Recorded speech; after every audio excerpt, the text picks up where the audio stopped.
Hello and welcome back to the Fantasy Take TV podcast. We're here for the round 5 review. Plenty to talk about as we head into the final of the best 18 weeks before we get back to normality. No JD with us this week, but joining me as always is George. How are you, mate? And how did you go this week? Doing well, Anno. Excited to get out of these best 18s, although I dare say I reckon I've copped probably 4 or 5 sub 20 or 30 scores, so that's saved me and probably been a benefit to me. But this week was not a lot of movement for me. 1992 score went from 6K to 5K. Trades were brought back Nick Martin, brought in Closey, and brought in Lloyd Meek, and got rid of James Jordan, Brody Grundy, and Howes. I'm fine with those trades. I think Howes, I think he's got another 80 to 100K in him. So that's fine. But yeah, I do regret trading that. But regardless, glad I got the Closey score on the field. MVP of the week. Geez, I look at the midfield and there's only one man that did a single thing here, and that was Jack Steele. So he gets my MVP. Looking at my scores, it looks pretty dire actually. I don't know how I went up in the ranks, but I'll take the Jack Steele 1-4-3. And fault of the week, I'm going to give it to Matt Crouch and his bump. So thank you very much for that. I'm going to hold though. CBAs have dropped with the Saligo and Rankin going more in the middle, but I think all of them have dropped. Like Dawson, Laird, and Crouch, all sub 60%. And here I was thinking they're all going to be 75% CBAs going into the year. So another year where I had no read on the Crows midfield, but I think I'm just going to hold and flip on his buy, get the rookies off first. So how was your week? Yeah, and you won too. So maybe that doesn't help the case for those boys. Bit of speed in there. I didn't watch the game, but I'm sure it probably helped. Yeah. Good win there. Look, you beat me by 1 point. I'm still the worst score of us three, but I gained some ranks, so we'll take that. 1991 went up from 37, 38K to like 25, 26, something like that. Jordan and Hoare, I went out for Nick Martin and Closey, so I got Nick Martin back. That was my sort of decision. Do I go Steele at this point?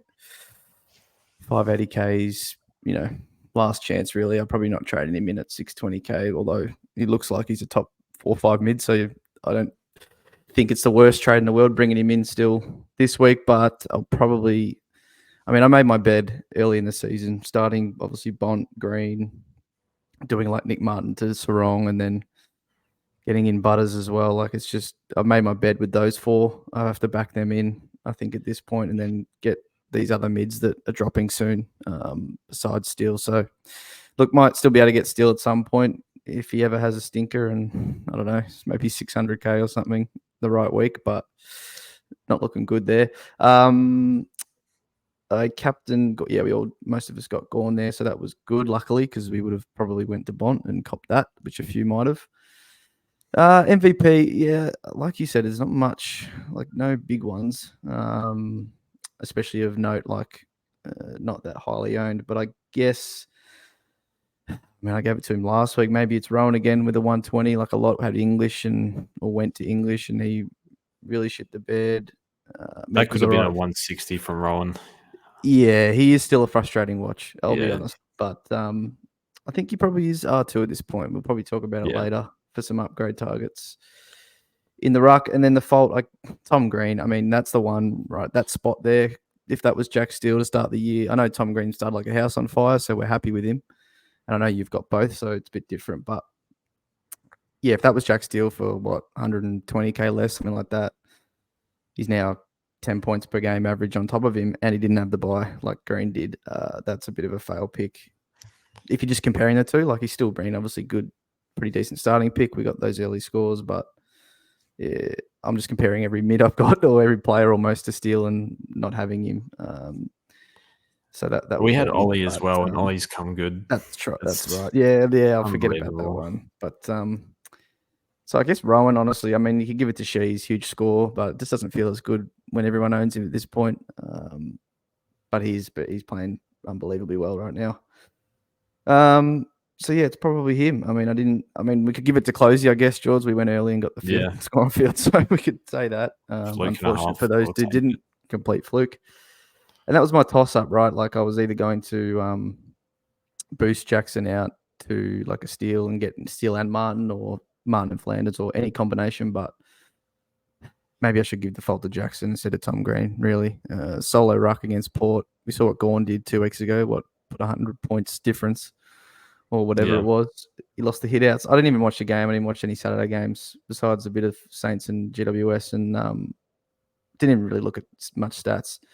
Until today, he lost the hit-outs 54-21 to Soldo. That is abysmal. I know he's not a true first ruckman, but to be that big of a deficit, that's shocking. So yeah, actually, no, I'll give it to him. I don't know why he wasn't first of mine. He can get the fault. Because I was going to trade him out, George, until Shrek said, no, one more week. Now he's got West Coast this week, so do you? And then it makes it even more of a dilemma. 150 break even. Yeah, I'm sure we'll talk about it. But yeah, 26K. Hopefully, we just keep making a rise. It's just one of the. I remember I compared this year to 2022, where all the value picks went off, and I think this year there's just so many good picks left, right, and center, and you need all of them. Like you can have a team of 26, 23, 24 good picks. If you don't have your Luke Ryan, Elliot Yeo. Ryan not as much, but Gawn, Heaney, Steele, they're probably the ones. Heaney's probably the number one, and probably Gawn, probably number two, who didn't start. So you just leak a lot of points and a lot of money, and you can't really. It's just too hard to make it up. Yep. That being said, there's a lot of things you can do at the moment to get up the ranks. There's a lot of really, really good mids, and a lot of them have a good run. So picking the ones with the right run, and then the value. Like I'm not even sure what the value is at the moment, to be honest, but we'll get to that. So, the value for a mid these days is like 570K. That's like unbelievable value, I think. Yeah. So many of them are cooking these days. And JD scored 21-38, so topped us both by a considerable margin in the end, and all thanks to Elliot Yeo dropping a 150 on my Tigers as they lost to the West Coast Eagles. So if you line up on Dow or Graham, you're in for a record night. Didn't I say career game, Rao career game? I think Butters almost career game. Set up the Port game. I said, mate, it's captain everyone against us. So yeah, I mean, no one was captaining Elliot Yeo, but it wouldn't have been a bad shout. So I don't think many people have Dunkley or Neil, but I'm looking at the wrong week. We got the buy, obviously. Track after the buy. Yeah. 150 break even for Track. Talk about him later. Yeah, I know. So, yeah, just a little topic discussion here. I know this is probably on your mind because I think you're looking at a mid this week. Or we probably all are this week or next. Are you going to hunt the big guys? I know you've been sprouting track merit for a few weeks, looking at their runs. Oh, my God, you probably got them printed out. Just going, I have to own. And Track did give us the 50 score, but merit's not coming down. Are you paying up for someone like that, or are you going to look towards the guys that are just dropping 600 and below?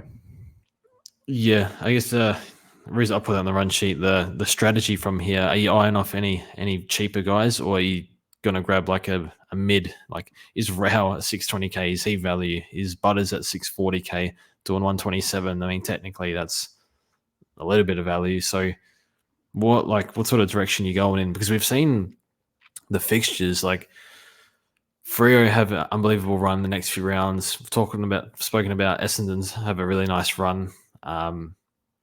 Gold Coast got all these Stewie games on Saturday night, and they have a few bottom teams as well. So I feel like I want to just pay up for these, but the value to me, I'm looking in the forward line, and I'm like, I see a Shea Bolton 550, I see a Zorko 530, and I'm not sure I want to go there. I look in defense, I see Yo. I'm like, I've probably committed to no Yo at this point. So do I bite the bullet or not? We die on that hill. I die on that hill anyway. And if it goes bad anti-potting, then it is what it is. And I like Hayden Young's game. But there's sometimes when I watch Hayden Young, even last year, maybe I'm making stuff up, but watching him, like sometimes he looks a bit disengaged, but for the most part, he looks fine. So take that with a grain of salt. But yeah, all these great mids. I'm probably going to go the big dog mid route and then cry in 3 weeks when I have no money. Yeah, I like Butters' run. I like Merritt's run. I like Petrarca's run. I like Gold Coast's run. So I think I'm going to get 2 of them over the next 2 weeks. What are you thinking? Any general trade thoughts at the moment for you? Yeah, I mean, in regards to those players you brought up, I just think Merritt, I can't go there. I spoke at the start and I've spoke for weeks how I've got Bont, Butters, Green, Sarong, like all the big guys. I can't get someone in like a Merritt as well for 660. He's probably not coming down at all, really. He's got your boys this week, and you're probably expecting a pretty decent score. I think what's his break even 130? Probably stays the same price. Mids, yeah. So I think I'll look towards the other guys. Like a bit of discussion over the last day or so in the Discord at the Gold Coast mids, and I don't think I can stomach bringing Rowley in for 620, 630. But Anderson and Tuke are still pretty good value. Like they're 580-ish each. I think, obviously, Noah's got a lower break even because he just went monster on the weekend. I think I might lean towards someone like him over a Tuke. You know, Rowell and Anderson entering their prime. They're still only 23. You forget, got drafted together, only a few years ago. Whereas Tuke's sort of, he's in his prime, so to speak, but he's had a couple of injuries the last couple of years. He's 28. I might just prefer someone like an Anderson. Plus, they're getting more mid-time than Tuke. Tuke's tog's a lot lower. It might be like, not managing him, but you know what I mean? Just playing it's a bit more careful with him, whereas those other two are just, entering their prime, peak of their powers. So I might look towards like a Gold Coast mid. Walsh is there too. We will speak about in a sec when we look at the most traded in, because those two boys down the bottom of the screen, if you're on YouTube, are a couple of the most traded in players so far. And then Track. I think Track's got to be a really good target for us.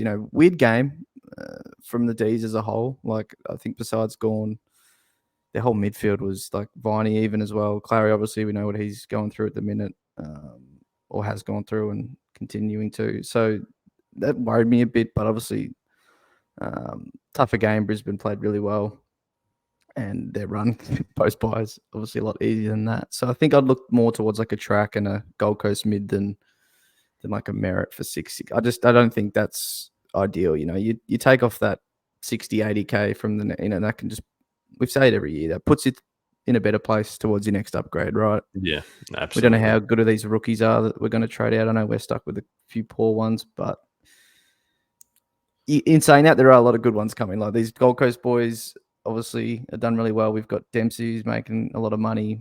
Sam Darcy's probably going to make a lot more money still. Close, you make serious bank. He'll make a lot of bank. And even guys like, Sanders, will obviously monitor him soon and see whether he's a trade out. And, there's a lot of money there you can use as well. But Merritt, it's going to hurt. I know you're not going to like it when he's going 140 after 140, but he's not like a majorly owned player. And I just don't think I personally can trade him in with my team. If you'd only have like a one big dog mid and then a steal, and you've done well there, and like a Martin or something, and you've gone pretty light on, then maybe you can afford to get one big dog in, and if he's the one you like, you can go there. But once it starts hitting upgrade season, and then eventually you'll run out of boost. Obviously, I might earlier than others. Hell, I know I will. So, like, if you've got a few left, it might help. But yeah, then we're down to 2 trades a week, and if you keep going big dogs, you won't run out. Yeah, especially with the Reed Hall bench at the moment. Yeah. Still got Sexton as well. Let's look quickly at the just a few of the most traded players. And last week, people did help me out. I think they tagged me on Twitter, or all of us on Twitter, that we were. I mean, I was looking in like the players section, and that's, whilst it is, it does tell you who came in and out. It tells you who came in and out as the 5-10%, whatever you're looking at as like a whole. Like that could just mean from people falling out of the top 10%, not because they've traded them out, So it tells you who people own within the top 10%, but not necessarily trades. Whereas on the right-hand side, if you just click, there's like a drop down to filter it better. This is the actual trade, and this is top 10%. Or yeah, that's what I've filtered it to, because I think it's just better than the overall. Anything surprise you, George, or you want to talk about before we get into line by line? Yeah, looking at the trade outs, we have Blake Howes at 4 and Riley Sanders at 3 probably stick out. I think Sanders with no limit is a hold for me. I understand there's just urgency to upgrade, though. Like people have a Roberts on the field, a Mass, Williams, Closey in the back line. You got to get rid of someone off the field, and maybe you don't like any forwards, so that leaves Sanders in the midfield, or I guess McKercher probably goes first, obviously. But yeah, I think that without the sub games, he can score no problem. I think he can do 80 plus with no sub games. It's a bit more money to make, so I'm holding him. Howes looked to me. Now I don't know if this is linked to no Salem or not, but he was junking it up a little bit. He had some really bad clangers that hurt his score. I can see him averaging 70 plus for the next 3 or 4 weeks. I think he's a hold, but people are again like trying to get Closey and Graham in, and can't really get rid of Mass or Williams, so people get rid of Howes on the buy. I think they're holds if you can. Yeah, I agree. Would you like? I know he's on this list, but would you trade like even Mass or someone that's higher priced ahead of a House if you had to choose? Because obviously House has maybe a bit more money to make, but we can argue Mass might as well with that 90 that he's just scored. So I think at least a week you hold Mass with this 94 in his system now. Maybe 2 if you can help it. Yeah. Yeah, I do agree though. Sanders and House, if you can, like if you have no other ways, and obviously they got more money on them than like Clark or whatever. So people, people have traded Clark out a lot, I guess, a lot to Graham, which helps. But yeah, I mean, the whole trade outs are basically just rookies, except for Matt Crouch, who I think you can hold in a best 18. It's not going to hurt you too greatly. So people were probably like boosting to sideways him to someone. So I don't know if I'd do that. I think part of the appeal of the Matt Crouch pick was he plays the last bye round. I think some people might be worried with Rankin Rochelle and who gets pushed out. I think the mix they used on the weekend was fine. I don't expect Rankin to lead CBAs every week. I think Matt Crouch probably helped us win the game in the last 10 minutes along with Berry. So I think he stays. I mean, I checked he was on like 60 from 25 touches or something, and then he had a massive last quarter. I think he'll be fine. He'll keep playing, but the CBAs have dropped a bit with the kids gone in, so I think it's might even struggle to average 100 from here, to be honest. But I still think that's like he'll kind of hover at the price and play through the buys. Yep. And coming in, Will Graham. I mean, these both Gold Coast rookies are sort of non-negotiable. I think we'd all say. Closely, obviously, a bit further down because a lot of people got him last week. Ones that need more discussion, or the guy that does really, is Comben. Played a couple games now. We can talk about it later when we talk about downgrades, but I think it's a bit of a luxury type one. Like I have no qualms with the pick. He looks really good. He flies for every market. He often comes down with it. Like he's doesn't looking drop really him. good for them. Yeah, he attacks it really, really hard. Just another one of these 220k type picks at this point in the season. We've already dealt with a few of them. I would maybe try and just go further down. I don't know if you've already got the Gold Coast boys or you want, you're getting one this week and you want to get Comben. I think it's up to you. Like if you really believe in the pick and think you can make 150k, something like that. I think 100 is probably close to guaranteed unless he really, really shits a bed like this week. But that's all it takes, like we saw with Massa. And I know he's come good again after we held him for a couple more, but 40, 50, and these guys can really stunt it quite quickly at this price. But the roll's good. So I think it's more of a luxury, George. And I don't know if I'd be boosting to do it. That's probably the question people have the most. Would you boost to do it? I don't think I'm going to grab him. I would like to, though. It just... that extra 100k, because we've got a new wave of rookies. Whether they're any good or not, I think we need another week to assess that in Garcia and Biggie and Jury. All have some sort of issues with players potentially coming back in, and also McAuliffe as well, who I guess Prestia and Hopper are not too far away, within 2 to 3 weeks or something, or maybe even 1 week after their bye. So I'd probably go them at the moment, but I think I need another week to decide. But we have to go Comben this week if you want him. I think he's fine. Like he looked good. He's playing key position, gets involved in a little bit of junk, and those contested intercepts are good. Might be a close game. We can see like a Ryan getting a few nice intercepts. Just get 10, 15 points for all of them. Could happen with Comben if it's a close one with Hawthorn, but I think he's got 150k in him, so that would make him a good pick. Yep. Then a few promos here. Walsh done before. Steele's there, Flanders there, Yo's there. We'll talk about probably a lot of them in a bit when we get to upgrade targets, but I don't think we'll talk about Heaney, so let's do it here. Would you be bringing him in after his buy for 640? It'd be Heaney, tough. Yeah. Be an awfully tough forward line to swallow, but you do it. Yeah, the forward line is probably where the most crap is. We got good fieldable, cheap guys in defense. And that's like including keeping like Roberts in the midfield and potentially Sanders, although who knows. Potentially Graham you can loop as well if you can. Although I probably can't this week, and then like the forward line, you're fielding Darcy, who's good, but he's still kind of a key forward with a little bit of ruck time. And you got Dempsey, who's okay still, and then Harley Reid as well, Power Flanders. Maybe you have a Jackson you want to hold. Maybe some people clearly don't. And then who else are you fielding? Like, I guess you might have a Fife in there who you're okay fielding. Probably good for an 80 average, 85. So if you feel light on in the forward line, I think you go Heaney. If you're happy with what you're fielding with, just go Valley in the mids or defense. Yeah, it's just funny. You can get like an Uber mid for that price, but I think forward line. Yeah, suck it up. He's not going to keep what he's doing all year. So I don't know at this point, George. Your season's probably pretty cooked if you don't have Heaney. I know mine was without Gorn for 3 weeks. So do you keep the fade on? I think you get you've just got Gorn now, but I suppose people without him would get some relief this week. Yeah. Anyway, let's move on. So you had to get him.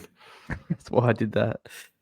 And let's get to, there's a bit of news, not much. It is Monday night, so we don't have the full injury lists available. Put that there, looks better.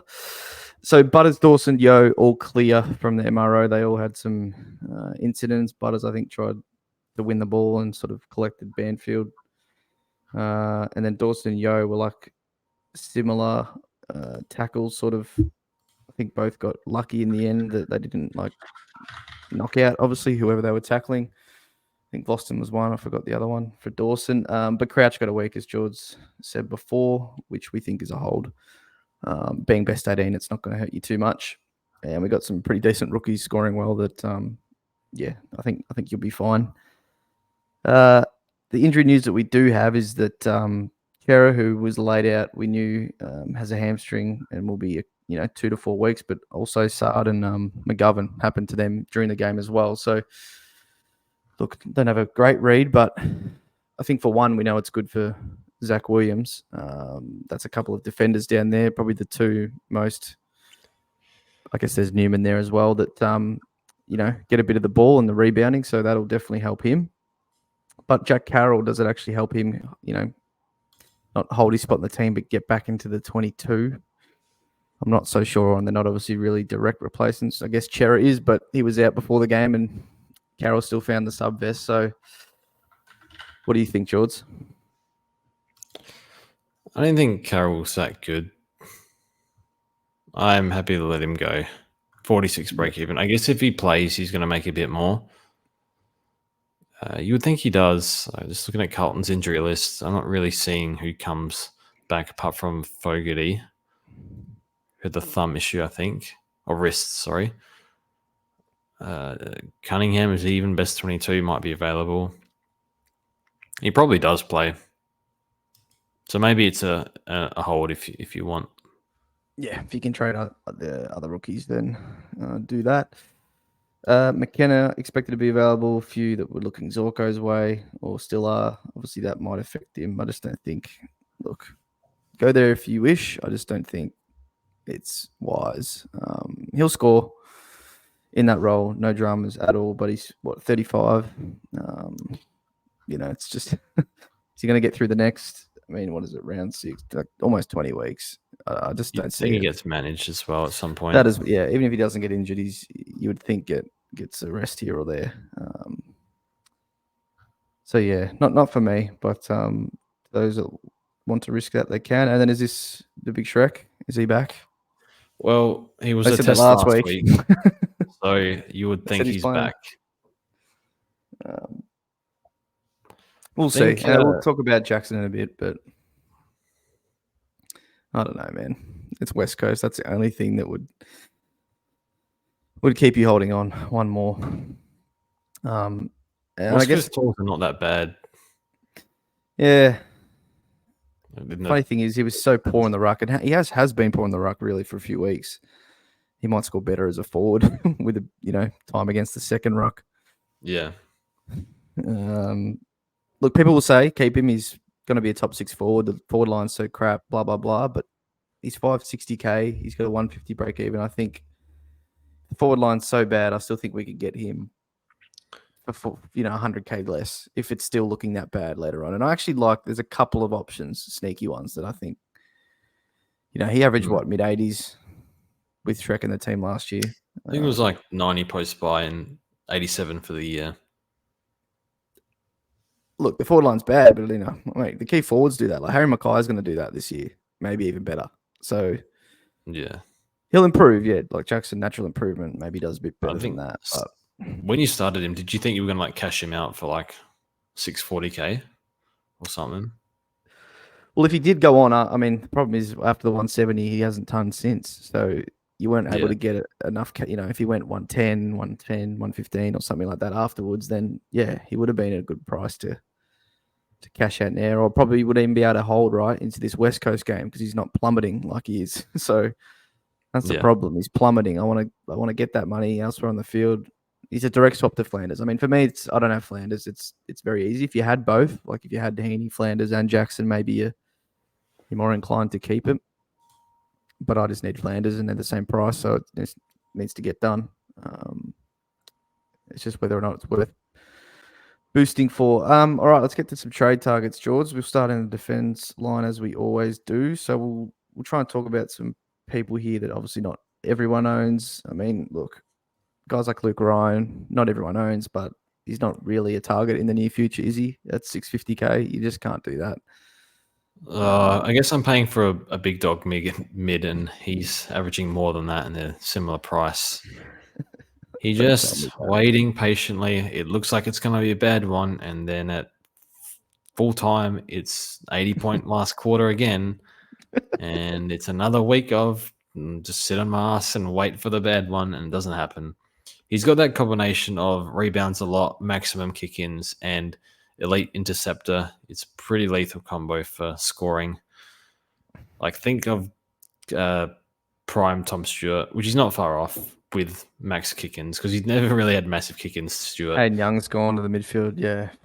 So everything every time perfect. That peroxide black boots guy runs to the goal square, I'm thinking, here we go again. I have to switch the channel. But I think just sit that one out, and I'd probably prefer Hayden Young for 100k less. Yeah, so some guys that are more affordable. Tom Stewart. So I obviously own Stu, who started him this year. Hasn't been that great of a pick at his price just yet. So he's dropped down to 575, and he has a 140 break even heading into this week. So look, he's just sleepwalking a lot of games at the minute, like on the weekend. You never really doubted him going, just around the ton. He just doesn't look like, I mean, he obviously had that big game against Adelaide, but that's been it. Everything else has been below, or 108 and below. I just don't know if he's top liner like he has been, 110, 115. I think he'll do more around your 100, 105 this year. from what It we've does look seen that way. for 5 weeks. Like, it's a very early assessment, but watching him, obviously, as you do when you watch your players, he's just sort of he's staying a lot deeper sometimes look, they were against North on the weekend, but he's not, I remember that Freo game, was it last year or the year before, where he got like 40 touches, obviously an anomaly, but he was up and around, the 50-meter arc, getting handball receives, kicking inside 50 a lot. This year he seems to just be hanging a further kick back and letting, Holmes and a lot of these other guys get more of the touches upfield. So he's still going to get his intercepts. He's still going to take kick-ins, but I just don't know if he's just going to do that. Yeah, as I said, 110, 115 that he's done, without injuries the last couple of years. So I still think he's a decent target. Would I get him over some other guys? I'm not so sure. Are you interested at all, or are you just going to sit that one out? No rush. High break even. At the right price, I'll grab him. I'm thinking about it. Yeah, like if he's 530 in a couple of weeks, 540, would you look at it? Yeah, I think always slightly petrified of age, to be honest. He's getting a hammy rub 2 weeks ago, which means nothing, but you know what I'm like. So I get the rub on the bench. Wow. He's fine. Like I can't see him going less than 100, and he's got the ceiling to work his way into the season. Geelong are good this year, so they need him firing. Maybe he's just cruising at the moment. I don't know. I would feel okay getting him in a few weeks, but we'll see. He was big time cruising. Then he went to the bench for the last 8 minutes and just rested. Wasn't required. Nick Dacos. So someone like me who trade him out for not a lot, but a few that didn't start him, and obviously looking to get him in at some point. He's 566 at the minute and has a 108 break even. So I don't think he's an urgent trade in for this particular week, but I think if you want to get him in, now's a perfect time. Like Anzac Day next week. Maybe Port's not the easiest matchup this year, playing quite well. He did dominate them last year when they tried to put attention into him. So I think both games actually, and he played quite well in both. So, maybe he's got there's a bit of bad blood between those two teams. I don't know. Look, he went 149 at the G, which is where the game is this week. Last year, Collingwood were flying then though, and they're not flying as well this time around. So look, you don't have to urgently get him this week, but I think you just monitor him and next few weeks. I think the Anzac Day against the Bombers, you kind of probably want to own him. VC option. Probably. Yeah. This week or next. 4 of the next 5 at MCG. The other one is at Marvel against West Coast. What do you think he averages? I mean, at his best, he should be 120. He just hasn't looked at his best this year. I think the bye will probably do him some good. He's one. If I didn't have Nick, I'd probably grab him this week. Yeah. I guess you can wait against Port. He did. I think last year what they do, they tried to put Lockie Jones on him. At the G, yeah. And that was like not a great tag, but I'd feel very comfortable getting Nick in at 560. I already have him. If I didn't have him, I would get him this week. Yep. Hayden Young, guy you're looking at, I think, to get back in. We'll traded him out. He's 550k now, 80 break even. He's put up back, probably 123 around average, around that mark. It's been great to watch. Not at all. That's been just one of those frustrating things. Knew he was a good pick. Just really poor start to the season, and it was just one of those ones. It's very hard to hold someone with that high of a break even at that price. Very well done to you if you did, but yeah, I still think he's a good pick. I think he's gonna be around the mark, bottom end of the top 6. But he's, what's it to say, George? He's full-time mid-roll, tackles well. Yeah, sometimes lets him down. That's it. Like everything else is really good. If I had to guess his average, I'd probably say 108. Yeah, which I think is good for 550. He looks good. He's just racking it up at the moment. He's tackling a lot. He's getting a lot of the ball through the middle of the ground. He works really hard contest to contest. So, yeah, that's when he can really kick into space and do damage. So I do like him as an option. I'm looking at him this week. I'm thinking maybe Butters. I think I'm going to get this week. That was probably why I went Meek to fund the future few upgrades. But I do like. I really like Young as an option, and I would probably take him over Yo personally. Yeah. I think that's definitely true. Yo a bit cheaper, much lower break even, obviously after the 150. But I think Young's a perfectly fine pick. It's just very frustrating how he, one poor score, fine, but to go back to back round 1 and 2 just before price changes, it was a very, very tough hold. So very well done to those. Yeah, there's just too many players just gone berserk with low break evens. So just jumped on a Sarong, or people went Ryan, which has been like Ryan better, but you're not too upset. No. But like we said with Sarong and stuff, like very good fixture coming up for Freo. So Derby this week, Richmond and Pies a little bit further on. So very good midfield matchups. I do like Hayden Young. It's just my defence is getting quite full at the minute. Sheasel, Stewart, Dacos, Whitfield. I've got now Nick Martin. It's like one spot left. Like kind of made my bed there. But maybe there'll be an injury. I think I still want 7 defenders and get a 23rd. Whether that ends up being a Nick Martin or Young, I still don't know where Nick Martin's at, but that's what my goal is. So I wouldn't. I guess we should talk him now.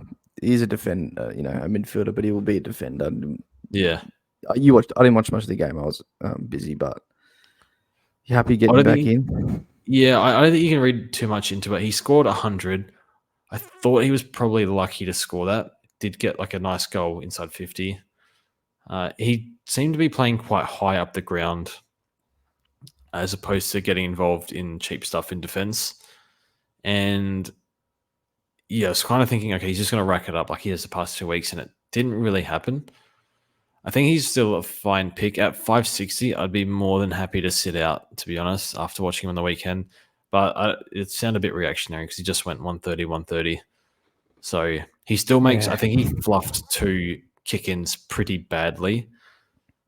So that's still in his game, and maybe it'll always be there. But I think it's definitely improved since round 1, though. So for 560, I think you're better off paying a bit more for an Uber mid. Like at that point, you might as well go Took or Anderson. Took maybe a bit hesitant on with the CBA drop, but you could get I'd go Hayden Young. I wish I went Young over Nick Martin, but maybe I'll change my mind next week depending on what they score. But I think I'd sit that out, to be honest. I think you're happy if you started. I think I changed that late as well. I had Steele, then I went Nick Martin. Just thought that was the more logical. He could easily go back to racking it up again next week. So they have the good run, like we spoke about with Merritt. So I mean, look, different positions on the ground, but maybe it helps they get a few wins on the board. Who knows? They actually played well Friday night. All right, let's talk about some mids. So we'll go straight to an Essendon mid, and that's Zach Merritt. We spoke about him at the start. I don't think you can trade someone in at this type of price at this point in the year when it's want to be spending all your money on premiums, and it might put you back. But George's pretty keen, so when the fixtures came out, I basically said I'm getting Merritt in round 6 or 7. That's honestly what we should have done. Why do everyone this whole thing of he gets to 550 every single year and then he ain't getting there. He ain't getting there. He just looks in career best form, and he scores well without Parrish, and Parrish is playing horrific at the moment with a very poor preseason behind him. But I think they're starting to add, I guess maybe the one worry with Merritt is they can play him a bit of half forward. Probably just that happened a lot in a game against in Adelaide. Because I know Hammy got him and we were watching, and it might have only been the first quarter and a bit, but he was not at like stoppages at all. It was weird, and he was still scoring insanely well that game. It was 69% CBAs. Yeah, the kids. Anyway, they're playing like Durham. Caldwell's playing all right. Perkins has been all right this year, so I think they're blooding the kids a bit. And I honestly think Parrish is droppable, in my opinion, but that's you're just getting back from an me. injury. Maybe he shouldn't be playing AFL yet. Is probably more what it is. Get some. Yeah. So look, I think he's a top 5 mid, and the irony of me saying that after we call him top 5 mid, but I like him a lot as an option. So it's not that much. If you're going to go for a Butters or a Rao, I don't think it's that much extra, but you still got to prioritize value at this point of the year. So I probably think it's the wrong thing to do, but I'll probably still do it. I also think it's hard going those guys. Like, we'll talk about Bont here for a second. This is why.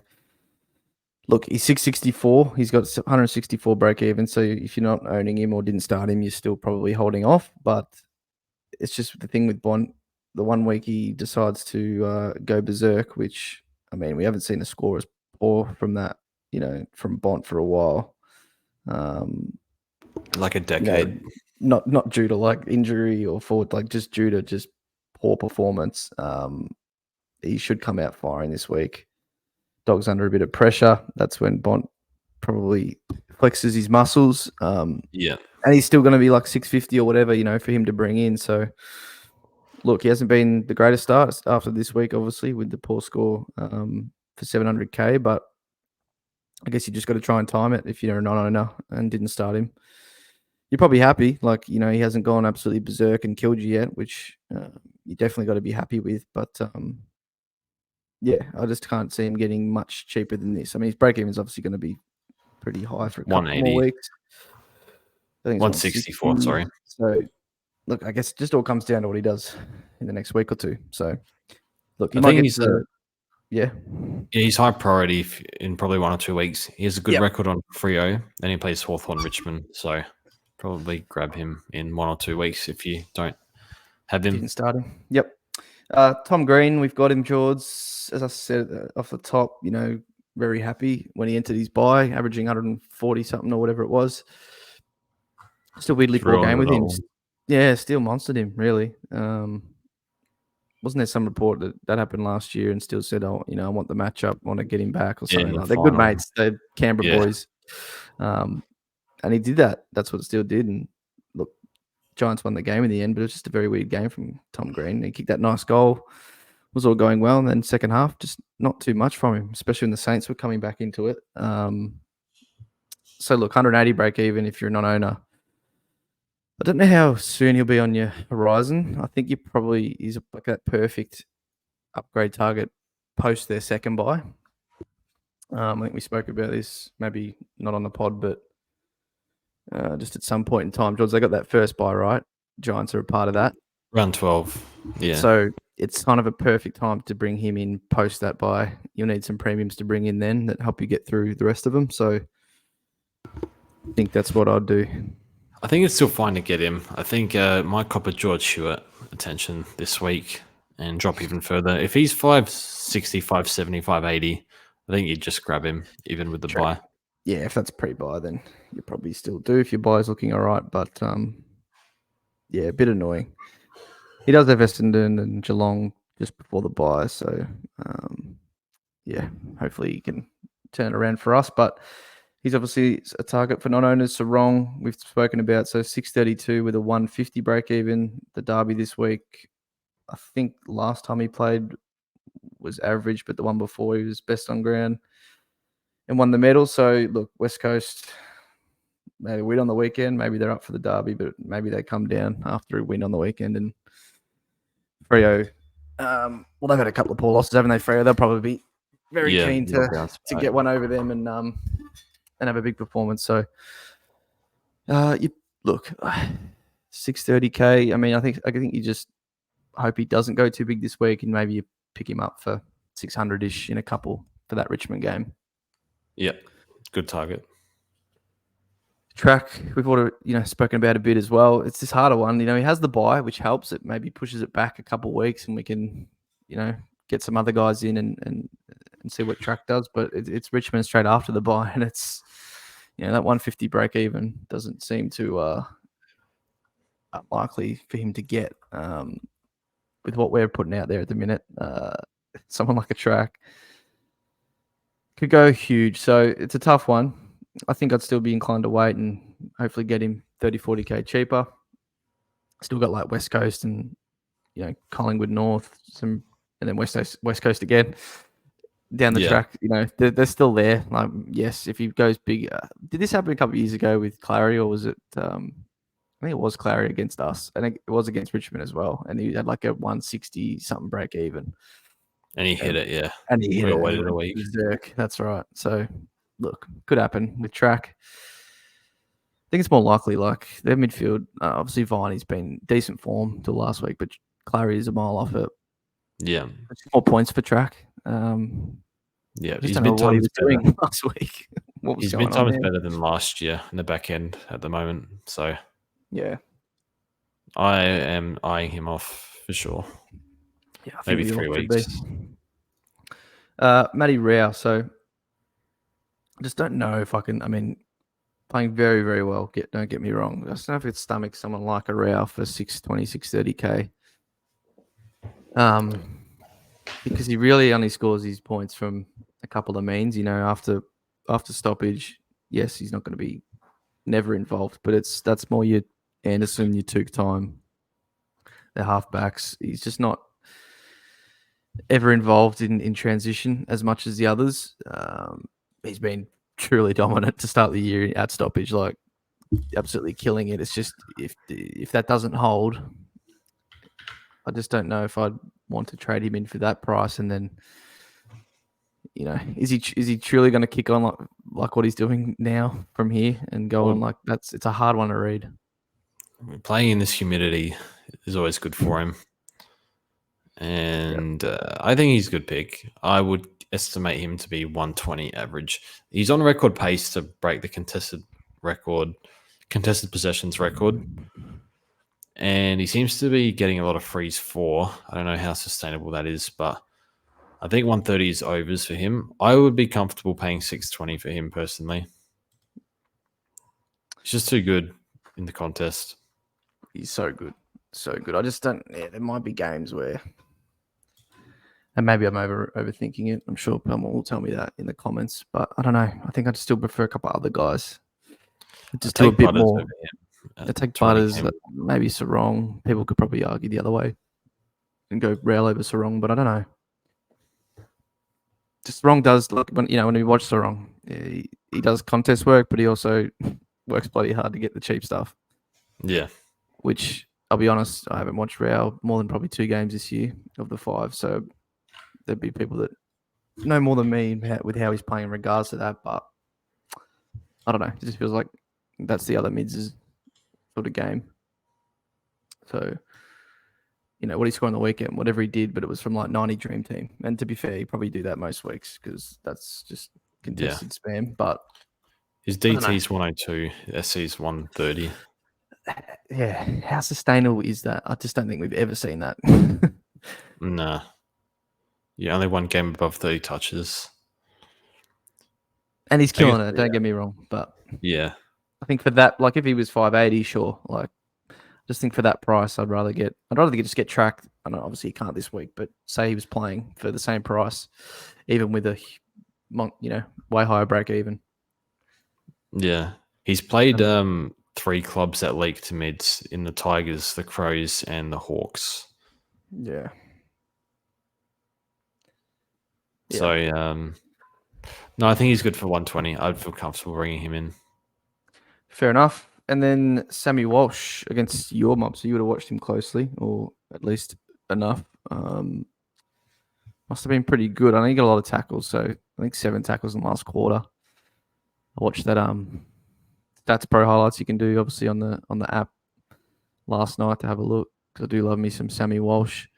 It's just very hard if you're risk averse to trade in a guy that's just missed a month with a back issue, spasm, whatever you want to call it. And look, he didn't miss preseason. He had a full preseason right up until that point, and they just put him on ice because they're obviously very, one of their best players, if not is. Still a young guy. Want to make sure he has a long and healthy career. If anything happens in the, future George this season, they'll just do it again. I can envisage it. So that's a risky take if you bring in Sammy he doesn't have any hiccup, because they'll probably just manage him. Yep. I would ask what the TOG looks like for the year. I don't know. I think it was in the 70s on the weekend, 76. Probably goes up as time goes on. Like back when he was 117 mid, I think his TOG was pushing 90. The risk of the back re-injury, I think, is a little concerning. They have to be re-injury, right? He just might feel something Thursday training, and they just go, "Nah, sit this one out."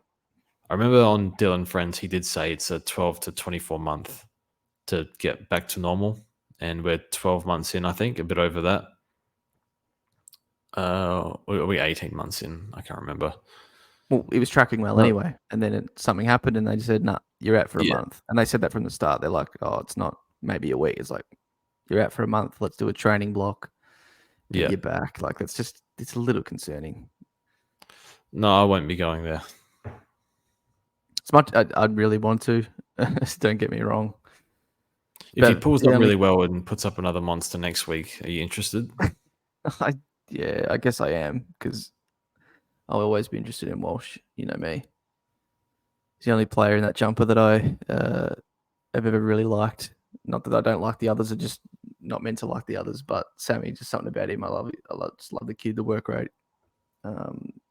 Watching those highlights, though, he still loves putting it on the boot in just no man's land, and does always hack it a bit, which does hurt. Just kick it long to Charlie. If he just kicks it 50 meters to Charlie and Harry, that's all you need to do. But sometimes he can, shanks them and whatnot. But outside of that, he's just an incredible worker. So I'll always be interested, but that back thing just makes it a bit too hard. There's a lot of mids there, Tuke and Anderson, as we said, track dropping. Like, I just think they're just much more safer. Any other mids before we go to some rucks and forwards that I missed or you want to talk about?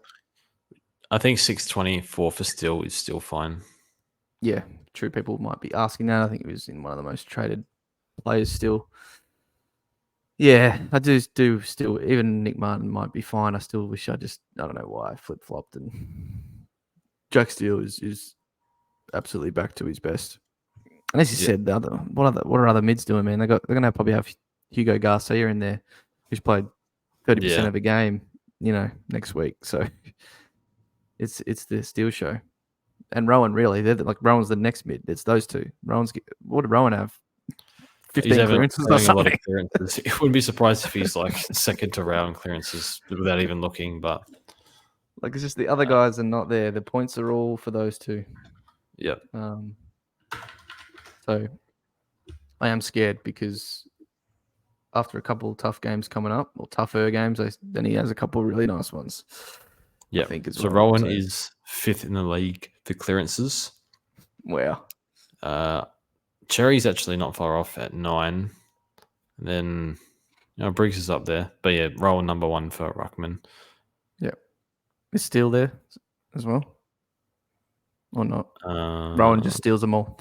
Steele's at 20th, equal 20th. With Tanner Bruin and Noah Anderson. And LDU somehow. Yep.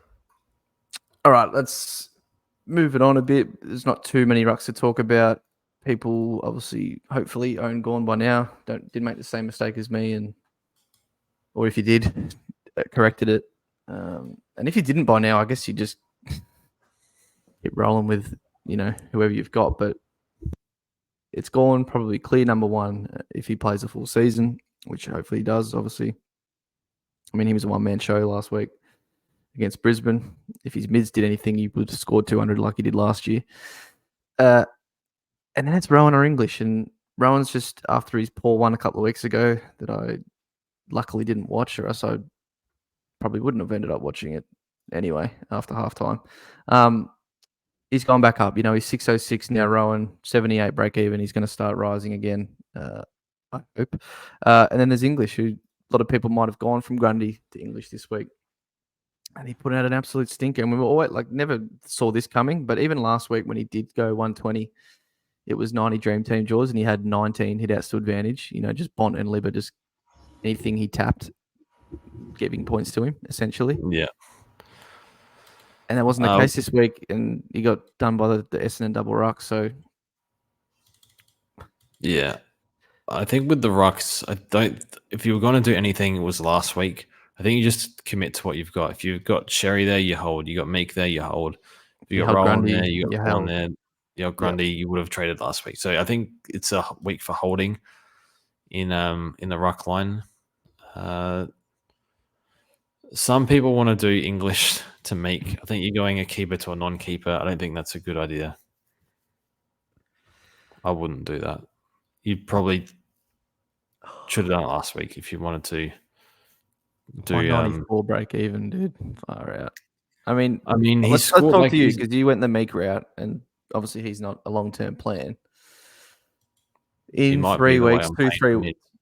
Well, this will be good for people because in 2-3 weeks, or however long Meek lasts, you're probably looking at making the move. Rowan is going up. English is probably going to be cheaper than Rowan if you had to guess in 2 or 3 weeks.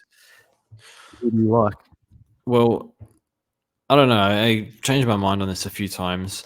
I don't think English has played that well this year. No, just watching him, way down. Yeah, and he's had this. He versed 3 second-tier rucks in a row.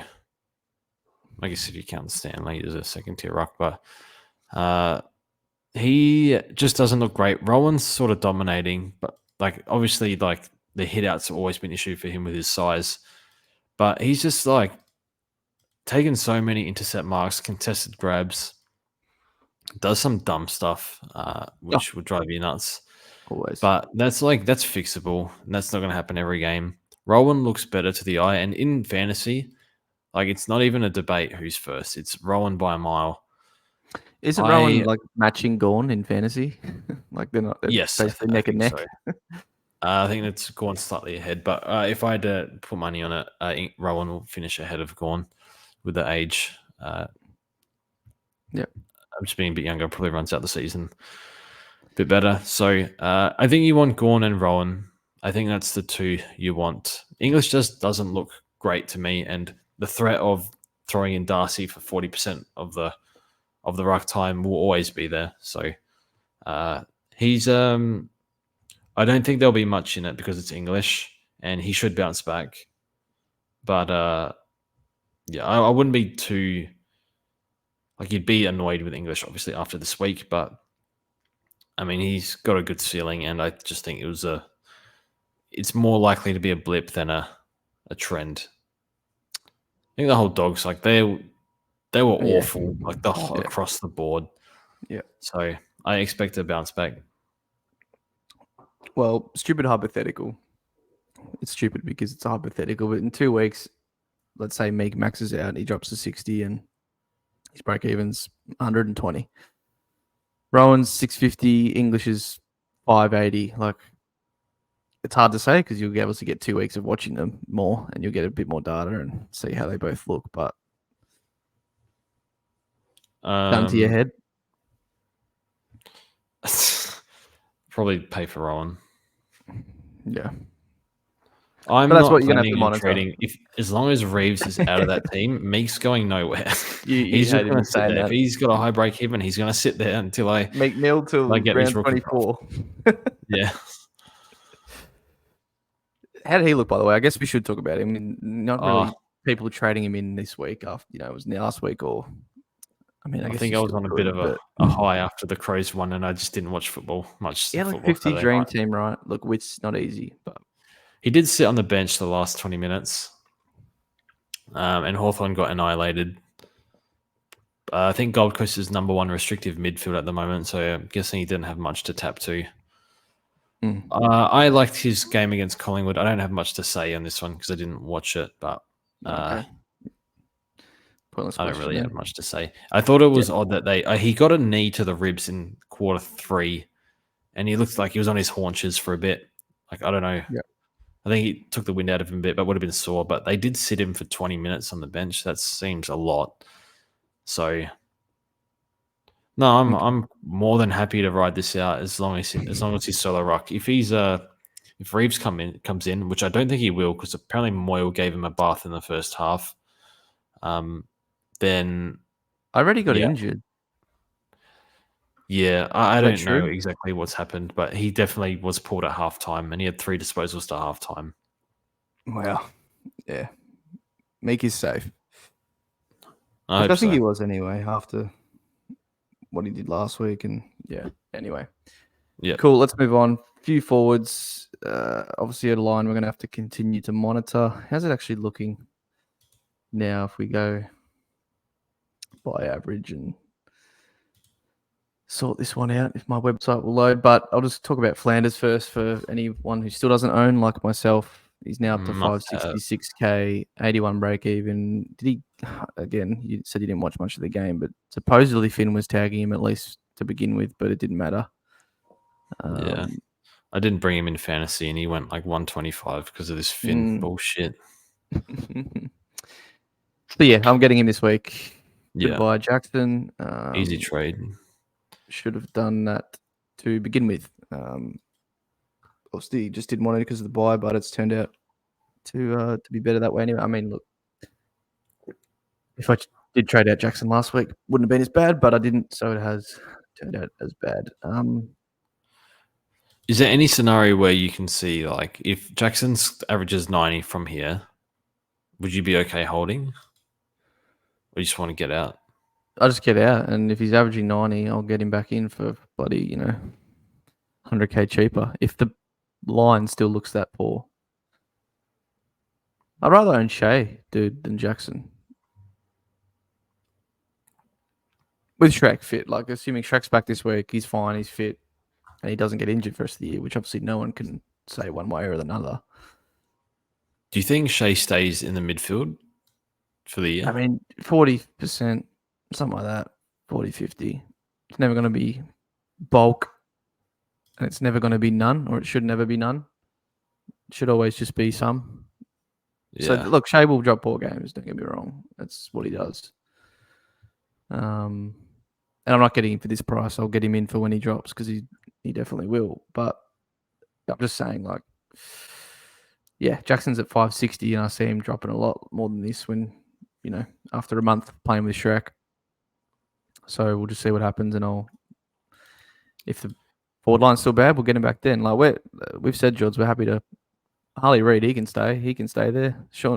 Sammy Darcy, he can stay there.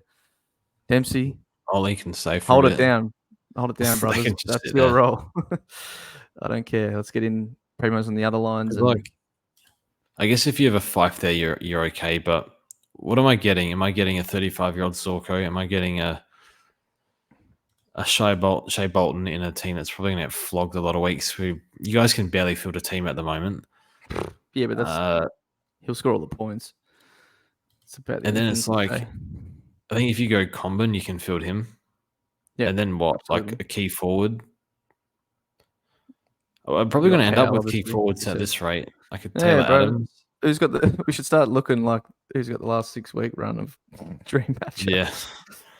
I think Jezza just had the North game, so I think it's probably a bit late for that. But he's got North Crows in the last 6. Oh, look at this. Round 20, North. Round 21, Crows. 2 biggest leakers to key forwards. West Coast, round 24. Saints in there. They got a short defense. Freo as well. So, looks like I'm getting in Jezza in round 19. Going for the Coleman. Yes. It's all Hawthorn as well. That's a throwback. 4 or 5 year throwback. Jezza going for the Coleman. Then he kicked 10 against was it Gold Coast or something? That was hilarious. Yeah, I think so. That's how you win the Coleman. You double up on the bottom teams. Yeah. But look, 560k, it should have been 590 last week and traded him. I'm rather that invested into a midfielder that's going to put 120s out each week than Jackson, who's going to go 85, 90, 95 with Shrek back. And it could be worse. You look last year, there's stretches where he went 60, 60, 80. Like, I'm not copping that. I refuse to. And if he goes 120 this week, so be it. That it's probably going to happen. He's probably going to kick 5 as a full forward. Get a few hit outs against who's their second ruck? Jack Edwards or whatever it is. And that'll hurt, but I'm just, every chance he does 70 again, drops more, and need to get Flanders anyway. So I think if you have all three, Heaney, Flanders, Jackson, you can have a case to hold Jackson. Hope he just does 90s, sits there, the odd good game. But without Flanders, I think I just have to make that move. So Zorko, we've sort of spoken about. We're not interested. If you are, good luck to you. Nothing to do with scoring ability. Not really. at all. I don't know. Do we? Maybe me. I wonder if I'm too conservative with this stuff. Who's the last 35-year-old you had in your SuperCoach team? It was like Matty Boyd. Was he that old? He wasn't that old, surely. Like, I just don't see it. At round 6, trading in someone that's 35. Yep. We can speak about Rankin. He's the interesting one, George. And I looked at it in like Sports Deck or Fantasy maybe. If it holds. I don't really know. I've been tagged like 10 times in Discord in the past day. What about Rankin? What about Rankin? I honestly don't know what his CBA is going to be. I know the plan in the preseason was to use him sporadically through CBAs. He trained there, but just because he trained there doesn't mean he was going to be a high CBA mid. They gave him 61% this week. He looks good. He's averaging 34 across the season. If I had to guess, I think he would be a 50% CBA mid, 40 to 50% in that range from here on out. He's just a gun forward. So, like, really good. He's our best player. He's just good, bro. Like, he's just good. Yeah, and I think he... let me check the CBAs last year. Did 82 last year with... Where is Rankin? With 2% CBAs. So that's up. Now he's doing 90 with 34% CBAs. I think that goes up. So, he did a hammy late last year. I don't think people care about that. But, or was it the year before? I don't recall. But his durability is like not the best, to be honest. But I think the 450, it's okay. Like, I think it's fine. I would be okay trading this in. I was going to ask what buy, but I realized and remembered you said it's the last one because with Crouch. Yeah. So is it someone we look at just then if the forward line's still what it is? Like, just because it worked this week, and by the way, like, we beat Carlton, which was brilliant, but they had like 10 more scoring shots or something, 8 more scoring shots, something like that. So I don't think it's like, obviously the midfield mix was better this week for the Crows, but it was Crouch and Berry that got it done. The slower guys at the end of the day. So, but overall, like, Rankin, like, he hits the scoreboard, plays mid forward.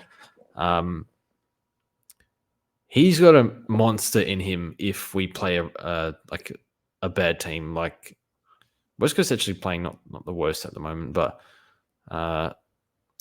if the Crows win by a bit, which to be honest probably doesn't happen anytime soon, he can feast for sure. I think it's an okay trade in. It's one that I'm happy to just let sit because I don't see the CBAs being 60 every week. He's just too good forward.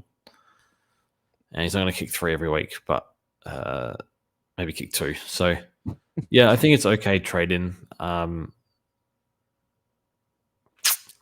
think it's fine if you want to go for it. I think he averages 95. Well, that'll be bloody good, I think, this year. I'm not in a hurry to get him, though.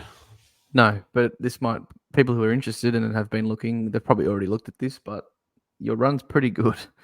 Like, I know you're not saying you're probably still a pretty average team at best. But Essendon North, Port Brisbane not easy, but then for mid forwards like Collingwood, West Coast, Hawthorn, Richmond in a month, that's a month span from 10 to 13. That's pretty bloody good. But again, maybe just monitor it a couple more weeks, see what the Crows do, and we could get him in a few weeks, something like that, maybe. Just a forward, man. There's not much. Yeah, I don't know what the CBAs look like, to be honest. I couldn't tell you. My guess would be like 40 to 45. I think I said 50 before, 40 to 50. Something like that. I don't know. Like, You have to ask Matty Nix. He probably doesn't know himself. All right, let's finish with some downgrade options that are either this week or on the horizon, and then some captains. So, look, Closey, Graham, I don't think we need to spend any time on them than just saying their names. If you don't have them, get them. Closey just looks a really good player. And then Graham's just a tackle machine. I think he had like 7 or something as well in the last quarter, like Walsh just was cooking. Sorry, he got Newcomb holding the ball. I was watching the KO minis. I didn't watch the game. Chased him for like a good 10, 15 meters, took him down. So I think Dimmer will love that. Those guys are a lot like they're playing, much better just playing well this year in general. And after that loss that Dimmer swung the axe, they're playing well. So yeah, I think no questions about job security. Scoring's great. Going to make a stack of cash. Fieldable as well. Closely, obviously, but even Graham, I'm happy to. Once it hits best 22, I'm happy to. You reckon? I'm happy to. Fourth mid in the rotation, does tackle a lot, so I think he's maybe doesn't get enough on the ball. Yeah, let's have a look. I don't know. I think I'm just going to bench him. I benched him in fantasy, which pissed me off, and I fielded McKercher instead. He turned up in Dream Team. Yes, he had 14 tackles, but I don't know. I'm happy. No, I'm not fielding him. No. No. Even the first week, his first game, he scored 70. Like, we're happy fielding like bloody Catters and stuff, and who else? I don't know. 74 Tog, bit up, 66 last week. He's good. Like he's had 3 frees 2 weeks in a row. Yeah, he's like that big body in there. Good pressure. Good roll. I'm probably happy to field him. Maybe. If what do you think he averages? I would guess 70. 65, 70. Oh, okay. I'm fielding that. Fine. My team might be worse than yours. Comben we've sort of spoken about as well. So yeah, if you're in a position to, I think we both like him. It's just I don't think I can. I really like him. I might maneuver to boost him in. I don't know. Yep. I just think, as we spoke about before, the next crop of 124k is or 117 as well. Exactly. Garcia, the 2 North boys, and McAuliffe, maybe 2 of them come good. Yeah, I'm really keen on Biggie if he can stay in the team. We're not sure. Dawson was like a late in the week withdrawal. He's obviously ahead of Pink now. Pink's playing in VFL. Logue's still 10 weeks away. Stay there. So, and he played well, which obviously helps. I don't think I'd go early on these guys that, Biggie or Garcia. The one I like the most is Jury. Yeah. I think the best scorer should be Biggie. Obviously taking a few kick-ins. I like Garcia too, actually. Jury played quite well. I think he offered a lot more than whatever Stevenson's done for the year. There was a lot of marks at half forward. He just kept bobbing up. So I think the work rate's good. Went overseas and stuff. I always like that stuff with Shees and Wardlaw. I'm bringing him in fantasy this week. And Biggie, I just want to see what happens when Dawson comes back. Garcia looked really good too. He had 23 tackles in 2 VFL games. So I don't know. Maybe Ross sees what they're doing with Graham at Gold Coast and think maybe I just play Garcia in the midfield because no one else is firing a shot at the moment. Well, so at the very least, he'll provide that, right? He'll put on pressure. You might be able to make a call on Comben if you watch Garcia against the Dogs on Thursday night, and then you can pre-plan. Okay, I want Garcia. That means I don't have to go Comben. So you could do it like that. At the end of the day, with like Comben, he's a key position player that doesn't get kick-ins. I know he got 1, but I think he was just lucky because he was just in by himself. Yeah. No one else took it. I mean, maybe that continues. I don't know, but they have a lot of players that can take kick-ins back there. Just the contested intercept marking game reads it really well. Uses it pretty well. Like I think Biggie's usage was okay. 4th quarter, I don't know what he was just clangering it up pretty bad.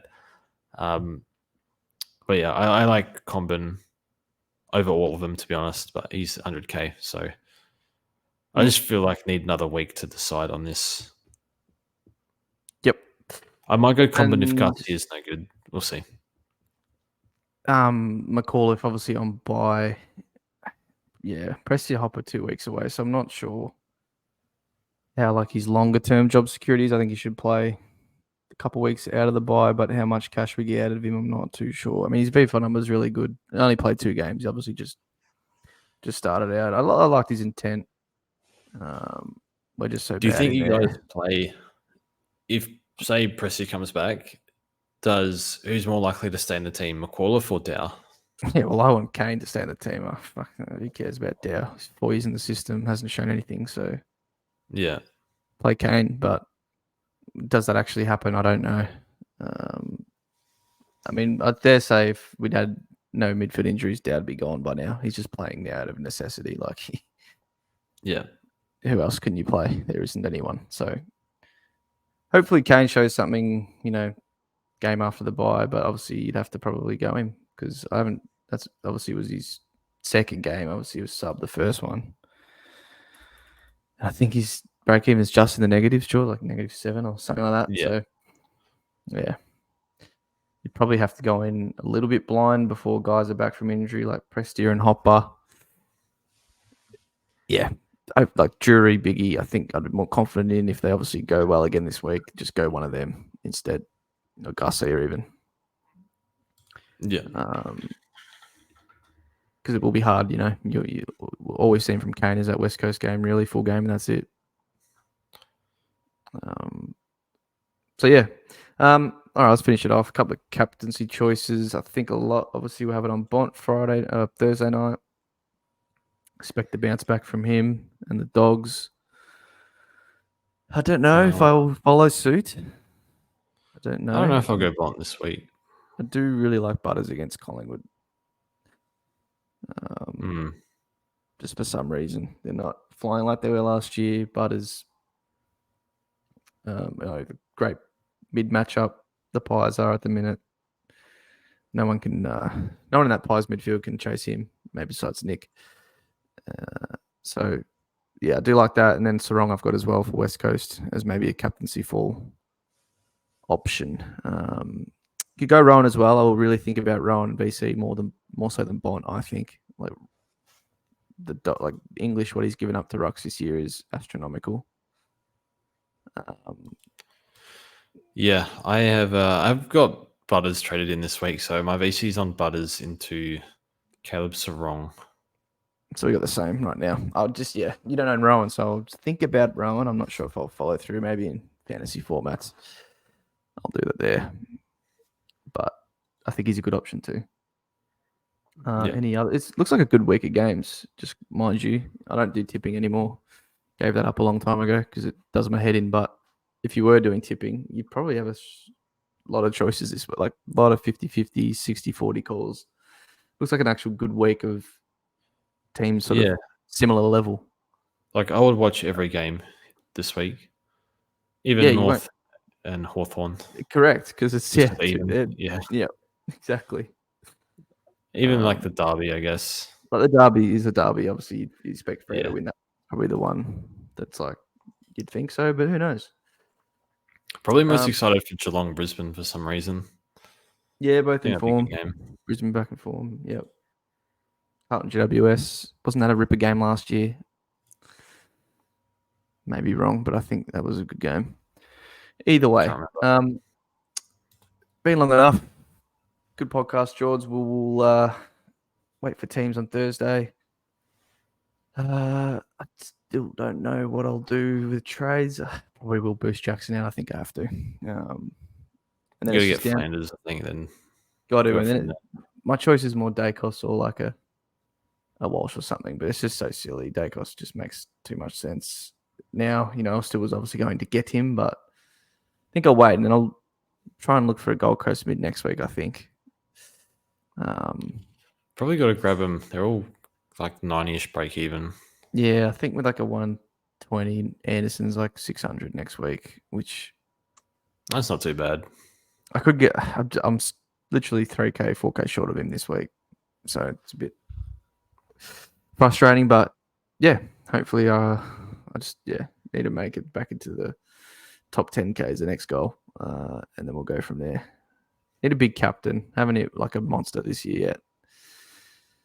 Like, you get Gorn's 170. I didn't obviously get it. I didn't have him. That's the only one I haven't hit. I've hit I think I'm averaging nearly 150. 150, yeah. Thank you, Isaac. Oh yeah, you got him twice, Isaac. Yeah, he's past 2 games, the 160 and the 140 or something. I haven't had it on him once because I run not ballsy enough to see him, even though he's was in such good form, or still is.